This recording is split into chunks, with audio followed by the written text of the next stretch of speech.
दोस्तों, आज मैं आपसे एक ऐसे विषय पर बात करने वाली हूँ जिसके बारे में शायद आपने कभी किसी डॉक्टर के सामने बैठकर पूछने की हिम्मत नहीं जुटाई होगी।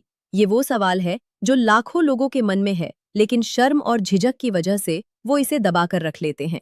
और यही दबाव एक दिन उनकी सेहत पर भारी पड़ जाता है। अगर आपने आज का ये वीडियो पूरा नहीं देखा, तो हो सकता है कि आप जिंदगी भर एक ऐसी गलती करते रहें जो आपको अंदर से कमजोर करती रहे और आपको इसका एहसास भी ना हो। मेरे क्लिनिक में हर रोज बहुत से मर्द और औरतें आते हैं और दरवाजा बंद करके धीरे से पूछते हैं, डॉक्टर साहिबा, क्या रोज शारीरिक संबंध बनाना सेहत के लिए ठीक है या इससे जिस्म को नुकसान होता है? कोई कहता है कि रोज करने से कमजोरी आती है, हड्डियां खोखली हो जाती हैं। कोई कहता है कि नहीं, इससे ताकत बढ़ती है, दिल मजबूत होता है। और कुछ लोगों का मानना है कि हफ्ते में बस एक बार ही ठीक है, उससे ज्यादा करना ठीक नहीं। तो इन सब बातों में सच्चाई क्या है?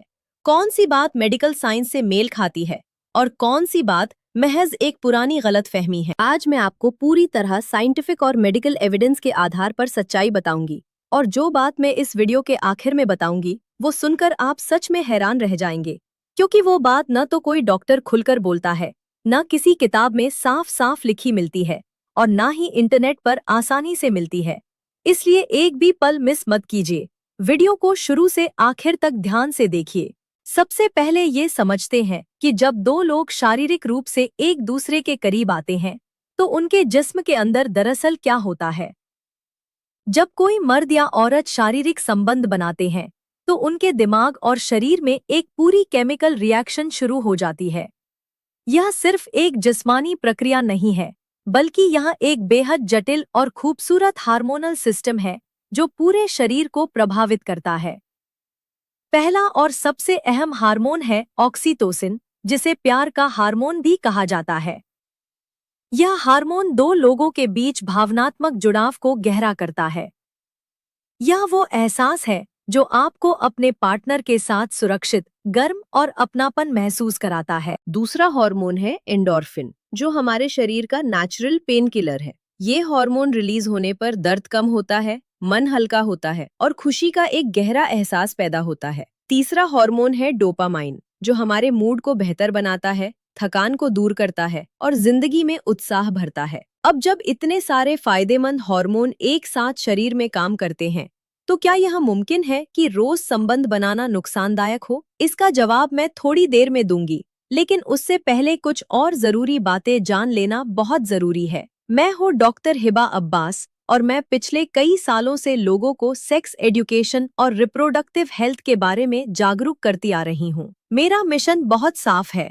जो बातें लोग शर्म की वजह से डॉक्टर के सामने नहीं कह पाते, वो बातें मैं आपके सामने पूरी तरह साइंटिफिक और खुले अंदाज में रखती हूँ, ताकि आप सही जानकारी के साथ अपनी और अपने परिवार की सेहत का ख्याल रख सकें। क्योंकि जानकारी ही असली ताकत है। अब मुख्य सवाल पर आते हैं। रोज संबंध बनाने से शरीर पर क्या असर पड़ता है? मेडिकल साइंस इस बारे में क्या कहती है? पहली बात, इम्यूनिटी यानी रोग प्रतिरोधक क्षमता। एक बेहद महत्वपूर्ण मेडिकल रिसर्च में ये पाया गया कि जो लोग हफ्ते में 2 से 3 बार शारीरिक संबंध बनाते हैं, उनके शरीर में इम्यूनोग्लोबुलिन ए नाम की एंटीबॉडी का स्तर उन लोगों की तुलना में 30% तक ज्यादा होता है जो बहुत कम या बिल्कुल नहीं बनाते। इसका सीधा मतलब ये है कि नियमित शारीरिक संबंध आपके शरीर को बाहरी बीमारियों, इन्फेक्शन और वायरस से लड़ने में मदद करते हैं। लेकिन यहाँ एक बेहद जरूरी बात है जो अक्सर लोग नजरअंदाज कर देते हैं।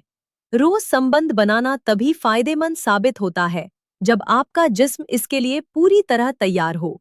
अगर आप बहुत थके हुए हैं, अगर आप किसी बीमारी से गुजर रहे हैं या आपके शरीर में पहले से कोई कमजोरी है, तो ऐसी हालत में रोज संबंध बनाना आपके लिए फायदे की जगह नुकसान का कारण बन सकता है। यह बात सुनने में छोटी लगती है, लेकिन इसे नजरअंदाज करना बड़ी गलती है। अब बात करते हैं पुरुषों के स्पर्म काउंट की। अगर कोई कपल बच्चे की प्लानिंग कर रहा है, तो उन्हें यह बात खास तौर पर समझनी चाहिए। रोजाना संबंध बनाने से पुरुषों का स्पर्म काउंट कम हो सकता है। ऐसे में उन्हें हर दूसरे दिन संबंध बनाना चाहिए ताकि स्पर्म की संख्या और गुणवत्ता दोनों बेहतर रहें। लेकिन अगर बच्चे की फिलहाल कोई प्लानिंग नहीं है तो रोज संबंध बनाने से स्पर्म काउंट कम होना कोई दीर्घकालिक समस्या नहीं बनती, क्योंकि पुरुष का शरीर लगातार नए स्पर्म बनाता रहता है। अब मैं आपको वो बात बताती हूँ जो इस पूरे वीडियो की सबसे अहम बात है और जिसके बारे में बहुत कम लोग जानते हैं। शारीरिक संबंध बनाते वक्त जितनी अहमियत इस बात की है कि कितनी बार करते हैं, उससे कहीं ज्यादा अहमियत इस बात की है कि आप सही तरीके से करते हैं या नहीं। बहुत से लोग जल्दबाजी में या बिना सोचे समझे संबंध बनाते हैं और नतीजा यह होता है कि फायदे की जगह शरीर को नुकसान उठाना पड़ता है। सबसे पहले बात करते हैं फोर प्ले की। यह शारीरिक संबंध का सबसे बुनियादी और सबसे जरूरी हिस्सा है। बहुत से मर्द इसे वक्त की बर्बादी समझकर नजरअंदाज करते हैं और सीधे पेनिट्रेशन पर चले जाते हैं। ये सबसे बड़ी और सबसे आम गलती है जो शारीरिक और भावनात्मक दोनों तरह के नुकसान का कारण बनती है। जब ठीक से फोर प्ले किया जाए तो औरत के शरीर में नेचुरल लुब्रिकेशन बनता है। यह नमी पेनिट्रेशन को आसान, आरामदायक और दर्द रहित बनाती है। लेकिन अगर फोर प्ले के बिना सीधे संबंध बनाए जाएं, तो औरत को तेज दर्द हो सकता है। योनि में सूखापन की वजह से घर्षण बढ़ता है, जिससे अंदर बारीक जख्म यानी माइक्रो टीयर्स हो सकते हैं और इन्फेक्शन का खतरा कई गुना बढ़ जाता है। फोर प्ले में कम से कम 15 से 20 मिनट का वक्त देना जरूरी है। इसमें किसिंग, टचिंग, कडलिंग और बॉडी मसाज शामिल है। औरत के जिस्म में कुछ खास जगहें होती हैं जिन्हें इरोजेनस जोन कहा जाता है।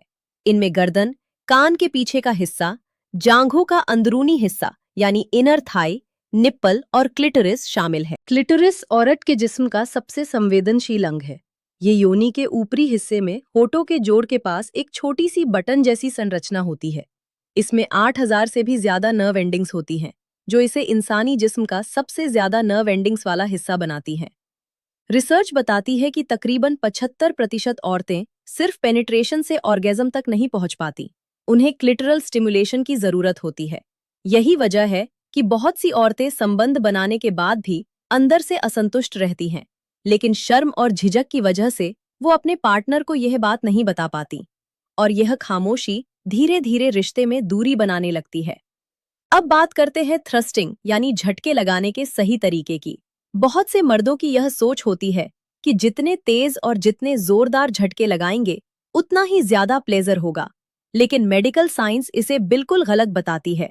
सही तरीका यह है कि शुरुआत में धीमे और हल्के अंदाज में करें। जैसे जैसे औरत का जिस्म पूरी तरह उत्तेजित हो और नेचुरल ल्यूब्रिकेशन बन जाए, वैसे वैसे धीरे धीरे स्पीड और इंटेंसिटी बढ़ाई जाए। इसके साथ ही सिर्फ अंदर बाहर की मोशन पर निर्भर न रहें, बल्कि ग्राइंडिंग मोशन का भी इस्तेमाल करें। ग्राइंडिंग मोशन में आप अपने पेल्विस को सर्कुलर यानी गोलाई में घुमाते हैं, जिससे पेनिस योनि की दीवारों के अलग अलग हिस्सों को स्टिमुलेट करता है और औरत को ज्यादा संतुष्टि मिलती है। एक और बेहद कारगर तकनीक है कोइटल अलाइनमेंट टेक्निक। इसमें मर्द अपने शरीर को थोड़ा ऊपर की तरफ शिफ्ट करता है ताकि पेनिस का निचला हिस्सा और प्यूबिक बोन मिलकर औरत के क्लिटोरिस पर सीधा दबाव डालें। इस तरीके से पेनिट्रेशन के दौरान दी क्लिटोरल स्टिमुलेशन लगातार होता रहता है और औरत के ऑर्गेज्म तक पहुंचने की संभावना कई गुना बढ़ जाती है।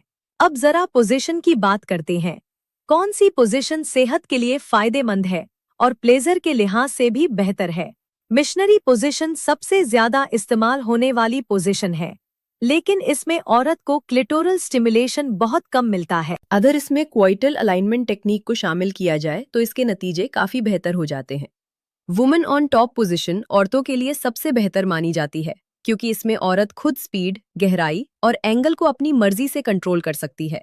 वो अपने तरीके से क्लिटोरल स्टिमुलेशन ले सकती है और अपनी संतुष्टि के हिसाब से सब कुछ एडजस्ट कर सकती है। डॉगी स्टाइल पोजीशन में पेनिट्रेशन की गहराई ज्यादा होती है और ये जी स्पॉट को बेहतर तरीके से स्टिमुलेट करती है। जी स्पॉट योनि की अगली दीवार पर अंदर की तरफ लगभग 2 से 3 इंच की दूरी पर होता है। ये जगह थोड़ी खुरदरी होती है और इसे सही तरीके से दबाया जाए तो औरत को बेहद तीव्र प्लेजर का अनुभव होता है। अब वो बात जिसका मैंने वादा किया था, वो बात जो न कोई डॉक्टर बोलता है और न कोई किताब में लिखती है। रोज संबंध बनाना सही है या गलत, इसका कोई एक पक्का जवाब नहीं है। ये पूरी तरह से आपके जिस्म की ताकत, आपकी उम्र, आपकी सेहत की हालत और सबसे जरूरी आपके पार्टनर की दिली रजामंदी पर निर्भर करता है। अगर दोनों पार्टनर जिस्मानी और ज़हनी दोनों लिहाज से तैयार हैं, दोनों को खुशी और सुकून मिल रहा है और किसी को भी कोई तकलीफ या दर्द नहीं है, तो रोज संबंध बनाने में बिल्कुल कोई नुकसान नहीं है। लेकिन अगर आप ये सिर्फ इसलिए कर रहे हैं क्योंकि आपको लगता है कि ये जरूरी है या आपका पार्टनर दबाव डाल रहा है, तो ये आपकी सेहत और आपके रिश्ते दोनों के लिए तबाहकुन साबित हो सकता है। याद रखिए, शारीरिक संबंध में तादाद से ज्यादा मायने रखती है उसकी क्वालिटी। अगर आप हफ्ते में 2 या 3 बार भी सही नियत, सही तरीके और अच्छे फोर प्ले के साथ संबंध बनाते हैं, तो वो रोजाना जल्दबाजी में बनाए गए संबंध से कहीं ज्यादा फायदेमंद, संतुष्टिदायक और रिश्ते को मजबूत बनाने वाला होगा। साफ सफाई का ख्याल रखना बेहद जरूरी है। संबंध बनाने से पहले और बाद में दोनों पार्टनर को अपने प्राइवेट पार्ट्स को साफ पानी से जरूर धोना चाहिए। अगर सूखेपन की तकलीफ हो तो लुब्रिकेंट का इस्तेमाल करें। और सबसे बड़ी और सबसे अहम बात, अपने पार्टनर से खुलकर बात करें। उनसे पूछें कि उन्हें क्या पसंद है और क्या नहीं, क्योंकि खुली और ईमानदार बातचीत एक खुशहाल और स्वस्थ शारीरिक जिंदगी की सबसे बड़ी बुनियाद है। जो जोड़े आपस में बात करते हैं वो हमेशा ज्यादा खुश रहते हैं। अगर आपको ये जानकारी उपयोगी लगी हो, अगर आपको लगता है कि इससे आपकी या किसी अपने की जिंदगी बेहतर हो सकती है, तो इस वीडियो को अभी लाइक करें। इसे उन लोगों के साथ शेयर करें जिन्हें इस जानकारी की जरूरत है। और हमारे चैनल को सब्सक्राइब करना बिल्कुल न भूलें, ताकि आगे भी इसी तरह की सच्ची, साफ और साइंटिफिक जानकारी आप तक पहुंचती रहे। मैं हूं डॉक्टर हिबा अब्बास। अगली वीडियो में फिर मिलेंगे। तब तक अपना और अपने परिवार का ख्याल रखिए, खुश रहिए और सेहतमंद रहिए।